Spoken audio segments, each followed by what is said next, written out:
नमस्कार वेस्ट बेंगलेर सबाई एएसएम एवं बीएम আমার নাম ডক্টর চৈতালি রয়।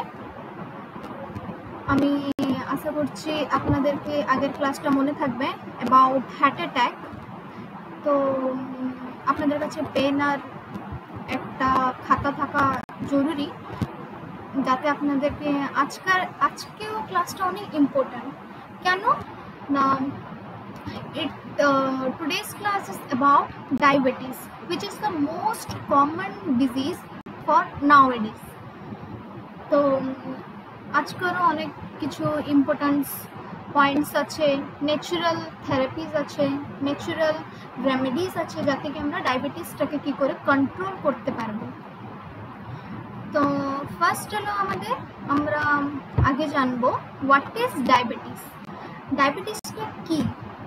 এটা কি না, ডায়াবেটিস হলো একটা অবস্থা, এটা কোনো রোগ না, এটা একটা অবস্থা। যখনখানে কি হয় না, আমাদের শরীরের মধ্যে যে গ্লুকোজ লেভেলটা থাকে, সুগার থাকে, সুগার মানে কি চিনি, তো ওর সাইন্টিফিক নেম হচ্ছে গ্লুকোজ C6H12O22। তো ওটা কি হয় না, যখন আমাদের শরীরে ব্লাডের মধ্যে গ্লুকোজ লেভেলটা বেড়ে যায় তখন ডায়াবেটিস হয়। তো ডায়াবেটিস হওয়ার কারণটা কি, কেন হয়? যদি আমাদের সুগার লেভেলটা বেড়ে গেছে, ওর কারণ কি, কেন সুগার লেভেলটা বেড়েছে না, আমাদের শরীরের মধ্যে প্যানক্রিয়াস আছে, যোনটা কি না part of our digestive system. Pancreas কি করে, ও ইনসুলিন তৈরি করে। ইনসুলিন কি করে, আমাদের বডির মধ্যে সুগার লেভেলটাকে কন্ট্রোল করে। যদি ডায়াবেটিস হচ্ছে তো ওটা কার উপরে ডিপেন্ড করে, কোনটাকে রেসপন্স করে আমাদের ডায়াবেটিস হচ্ছে না, ফাংশন অফ ইনসুলিন। ইনসুলিন কোত্থেকে তৈরি হয়? প্যানক্রিয়াস। প্যানক্রিয়াস কোথায় থাকে না, প্যানক্রিয়াস আমাদের পেটের কাছে, ওর নিচে থাকে প্যানক্রিয়াস, যেখানে প্যানক্রিয়াটিক জুসও তৈরি হয়। তো ওর পরে এলো ক্রনিক অবস্থা। ক্রনিক অবস্থা কি না, বেশিরভাগ ডায়াবেটিসটা লং টার্ম হয়ে থাকে। মানে কি, এর মানে কি না, যদি আমাদেরকে ডায়াবেটিস হয়েছে তো ওটা তাড়াতাড়ি ভালো হবে না, ওটা একটা লং টার্ম ডায়াবেটিস। তো কিন্তু যদি আমরা মেডিসিন এবং লাইফস্টাইলে কিছু চেঞ্জ করি তো ওর মাধ্যমেই ওটাকে কন্ট্রোল করে যেতে পারে, কিন্তু ওকে মূল থেকে আমরা ভালো করতে পারবো না। তো এরপরে আমরা দেখবো যে, তো আমরা মোস্টলি কি জানলাম যে ডায়াবেটিসকে মোস্ট দুটো থাকলো, একটা হচ্ছে গ্লুকোজ আর একটা হলো ইনসুলিন। তো এবারে দেখবো গ্লুকোজের ইম্পর্টেন্সটা কি ডায়াবেটিসের জন্য। তো মেনলি কি হয় না, কার্বোহাইড্রেট থেকে আসছে আমাদের গ্লুকোজ, যাতে কি হয় না বডির এনার্জি সোর্স হিসাবে কাজ করে। তো এনার্জি কেন দরকার? যদি আমরা কোনো কাজ করছি, হাঁটাফেরা করছি, জিনিস উঠাউঠি, ঘরের কাজ, হ্যান ত্যান, অফিস যাওয়া, সব কাজের জন্য এনার্জি তো দরকার। যখন দেখবেন আপনাদের শরীর খারাপ থাকে তো আপনাদেরকে এনার্জি থাকে না, তো ওই জন্য আপনার ক্লান্ত লাগে, কিছু করতে পারে না, মন ভালো লাগে না। তো তাই জন্য কাজের জন্য এনার্জি দরকার। আর এনার্জি কোথা থেকে আসে? কার্বোহাইড্রেট থেকে আসছে। কার্বোহাইড্রেট কোত্থেকে আসে না, গ্লুকোজ থেকে আসে। তো নেক্সট হলো কি, রোল অফ ইনসুলিন। ইনসুলিনের রোল কি? ইনসুলিন কি করে না, গ্লুকোজকে সেলে ঢোকার জন্য কাজ করে। আমাদের শরীরের মধ্যে যা গ্লুকোজ আছে, তো ইনসুলিন কি করে, সেলের মধ্যে গ্লুকোজকে ঢোকানোর জন্য হেল্প করে।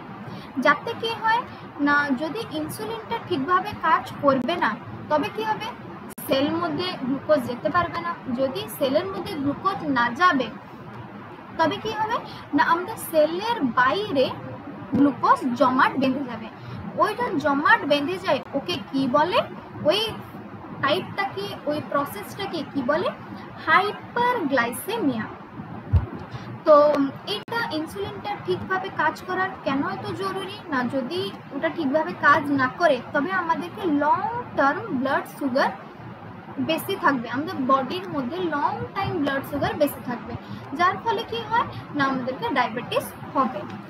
তো নেক্সট, যদি আমাদেরকে লং টার্ম ডায়াবেটিস হয় তো ওর পরে আর কি হতে পারে না, যাতে দেখবেন ডায়াবেটিস থাকে লং টার্ম, তো ওদের হার্ট ডিজিজ বেরোয়, নার্ভ ড্যামেজ, চোখের সমস্যা, ঠিক করে দেখাবে না, ধুন্দলা দেখাবে, ঠিক করে কিছু করতে পারবেন না, আইসাইট লস হয়ে যায়, তো এইসব হয়। তো এবারে আমরা দেখব যে টাইপস অফ ডায়াবেটিস কি কি আছে। তো ফার্স্ট হলো ডায়াবেটিস মেলিটাসের ধরন, ডায়াবেটিস মেলিটাস, আর একটা আছে ডায়াবেটিস ইনসিপিডাস। তো first of all most common হচ্ছে টাইপ 2 ডায়াবেটিস, যোনটা কার মধ্যে আসে না ডায়াবেটিস মেলিটাসের মধ্যে আসে, ওর আন্ডারে আসে। তো এটা কি হয় না টাইপ 2 ডায়াবেটিসটা সবচেয়ে কমন। এতে কি হয় না বডিতে আমাদের শরীরের মধ্যে যা ইনসুলিন থাকে ওটা ঠিকভাবে কাজ করে না, যাতে কি হয় না সুগার লেভেল বেড়ে যায়, সেল বাইরে কোষ বলা যায়, ওর বাইরে সুগার গ্লুকোজগুলো জমাট বেঁধে যায়, দিলে কি হয় না ডায়াবেটিস হয়। তো সব বয়সে এটা হতে পারে, কিন্তু বেশি সময় বড়দেরকে এটা হয়। তো নেক্সট হলো প্রি ডায়াবেটিস। প্রি ডায়াবেটিসটা কি না টাইপ 2 এর আগে, এটা একটা ইন্টারমিডিয়েট স্টেজ। এতে কি হয় না ব্লাড সুগার নর্মালি চেয়ে বেশি হয়ে যায়, কিন্তু টাইপ 2 এর জন্য এটা যথেষ্ট। যদি আপনাদেরকে প্রি ডায়াবেটিস হয়েছে তবে আপনারা নিশ্চিন্ত থাকুন যে আপনাদেরকে টাইপ 2 ডায়াবেটিস, যেটা কি মোস্ট কমন টাইপ, ওটা হবে। তো নেক্সট হলো টাইপ 1 ডায়াবেটিস। এটা কি করে না এটা হচ্ছে অটো ইমিউন ডিজিজ।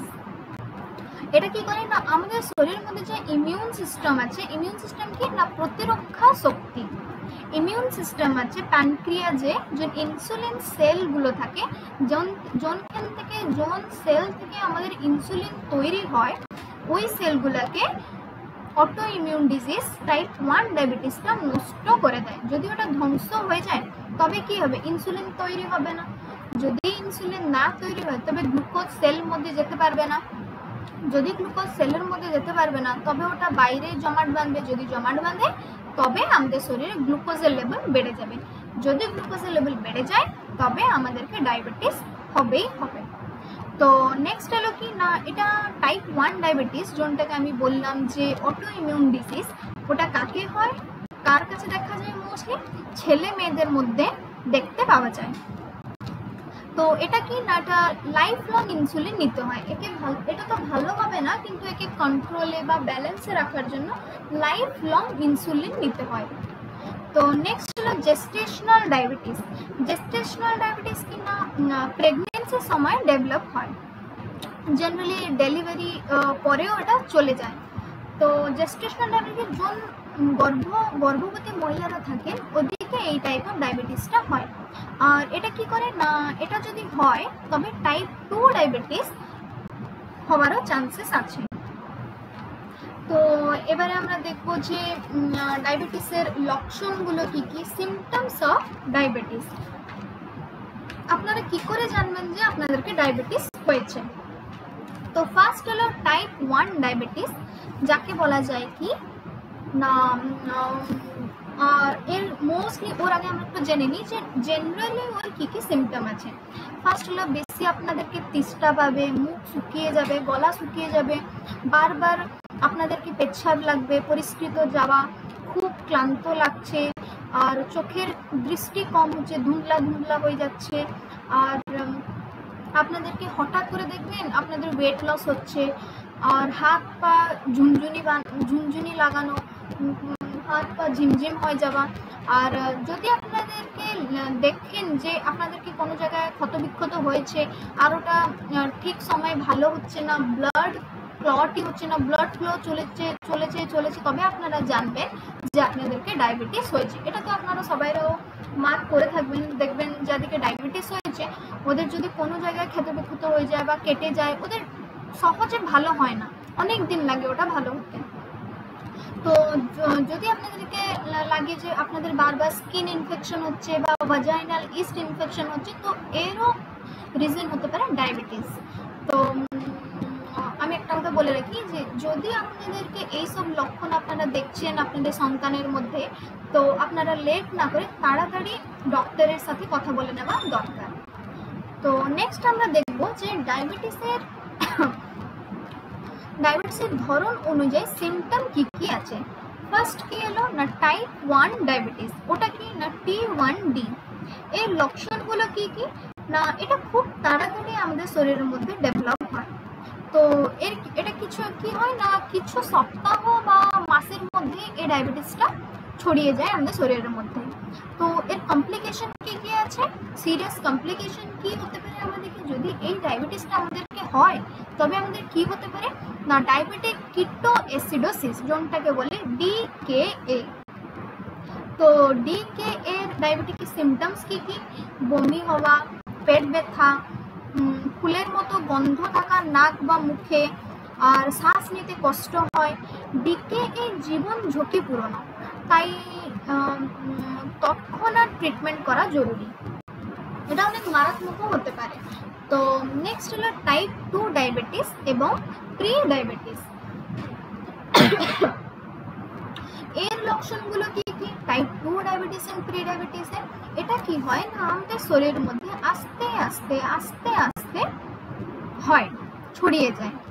তো এতে এর জন্য কি অনেক অনেক দিন সময় লাগে। তো এটা আমরা কি করে জানবো না রুটিন ব্লাড টেস্টে, যাতে কি হয় না সুগার লেভেলটা বেশি দেখতে পাওয়া যায়। অনেক সময় সিমটমসের আগেও জানা পড়ে যায় যে টাইপ 2 ডায়াবেটিস হয়েছে। তো প্রি ডায়াবেটিসের জন্য একটা পসিবল সাইন কি না শরীরের কিছু অংশে কালো ধোয়া চর্ম হয়ে যাবে, ওকে কি বলা যায় না অ্যাকান্থোসিস নিগ্রিকান্স। তো নেক্সট হলো কি মোস্ট ইম্পর্টেন্ট টাইপ কি না জেস্টেশনাল ডায়াবেটিস। তো জেস্টেশনাল ডায়াবেটিসকে আর কি বলা যায় না গর্ভাবস্থায় যখন ডায়াবেটিসটা হয়, এতে কি হয় না এটা সাধারণত কোনো সিমটম থাকে না। আমরা যেমন দেখলাম যে টাইপ 1 টাইপ 2 ডিকে1 ওর সিমটমস আছে, যাতে আপনারা জানতে পারবেন যে আমাকে এই পার্টিকুলার এই টাইপেরই ডায়াবেটিসটা হয়েছে। কিন্তু জেস্টেশনাল ডায়াবেটিসের কোনো সিমটমস থাকে না, তাই ডক্টররা কি করে যখন প্রেগনেন্সি লেডিরা থাকে ওদেরকে 24 থেকে 28 সপ্তাহ মধ্যে ওদের ব্লাড টেস্ট করতে থাকেন। দিলে কি হয় না ওরা মনিটর করতে থাকেন, নজর রাখেন যে ব্লাড সুগার লেভেলটা কত আছে। দিলে ওরা জানতে পারবেন যে এটা জেস্টেশনাল ডায়াবেটিস হয়েছে কি হয়নি, কি গর্ভাবস্থাটা ঠিক আছে, তো ওটাই জানা পড়ে।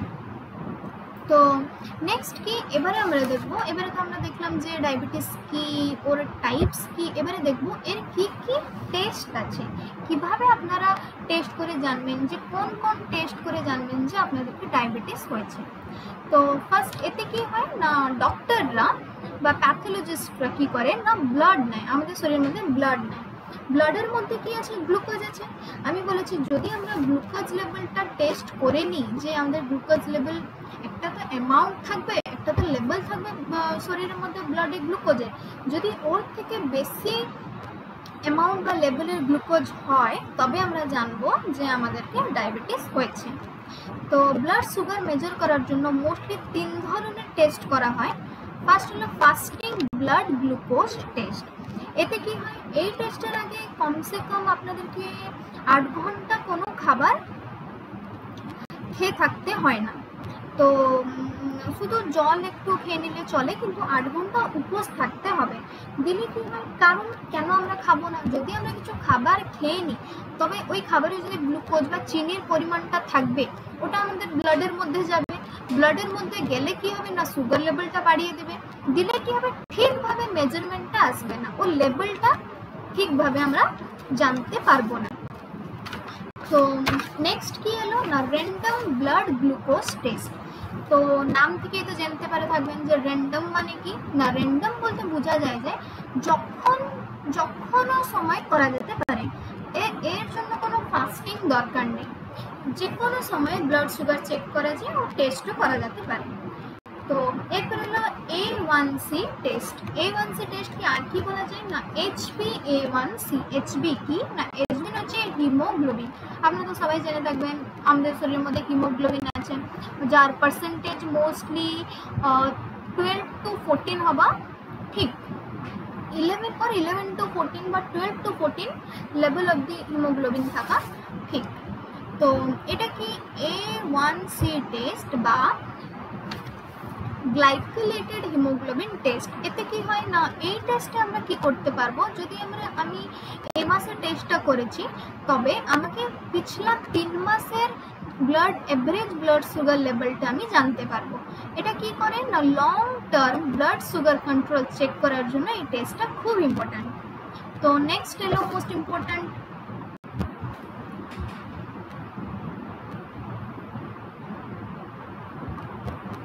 নেক্সট হলো কি না জেস্টেশনাল ডায়াবেটিস ডায়াগনোসিস। জেস্টেশনাল ডায়াগনোসিসে কি হয় না প্রেগন্যান্সিতে ডায়াবেটিস ডিটেক্ট করার জন্য ওরাল গ্লুকোজ টলারেন্স টেস্ট করা যায়, যাকে বলে OGTT। এই টেস্টে প্রথমে কি হয় না একটা ফাস্টিং সুগার চেক করা হয়। ফাস্টিং মানে ফার্স্ট একটা উপোস থেকে একটা সুগার টেস্ট করবেন, ওর পরে স্পেসিফিক টাইমের পরে কিছু পরিমাণে গ্লুকোজ ড্রিঙ্ক খেয়ে কিছু ঘন্টা পর পর আপনারা গ্লুকোজ সুগার মেজার করা হয়, দিলে ওটা জানা যেতে পারবে যে আপনাদেরকে ডায়াবেটিস হয়েছে কি হয়নি।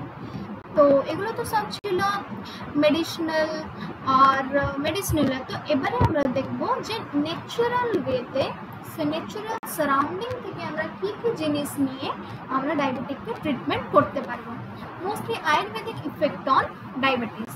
তো ওর জন্য ডিফারেন্ট টাইপ অফ লিভস আছে, যোনগুলোকে আমরা খেয়ে ডায়াবেটিকটাকে তো আমরা পুরো মূল থেকে জ্বর থেকে তো ভালো করতে পারবো না, ওকে কিন্তু আমরা ব্যালেন্সে তো রাখতে পারবো। তো ওর জন্য কি কি পাতা আছে মোস্ট ইম্পর্ট্যান্ট লিভস। ফার্স্ট হলো নিম পাতা। নিম পাতা কেন জরুরি না এটা কি করে আমাদের শরীরের মধ্যে ব্লাড সুগার লেভেলটাকে লোয়ার করে দেয়। যদি আমাদের ব্লাড সুগার লেভেল হাই হয়ে গেছে তো ওটা লো রাখে, ব্যালেন্সে রাখে। আর কি করে না ব্লাড পিউরিফাই করে। তো নেক্সট হলো কারি পাতা। কারি পাতা কি করে না আমাদের শরীরের মধ্যে যে ইনসুলিন অ্যাক্টিভিটিটা আছে ওটাকেও ইমপ্রুভ করে and reduces blood glucose. Next হলো ইনসুলিন প্ল্যান্ট লিভস। এটা কি হয় না ইনসুলিন প্ল্যান্ট লিভসটা কি এটা হচ্ছে ন্যাচারাল ইনসুলিন, যোনটাকে হেল্প করে কন্ট্রোল ব্লাড সুগার। দেন হলো ফেনুগ্রিক লিভস। এটা কি না এটা হচ্ছে মেথি পাতা।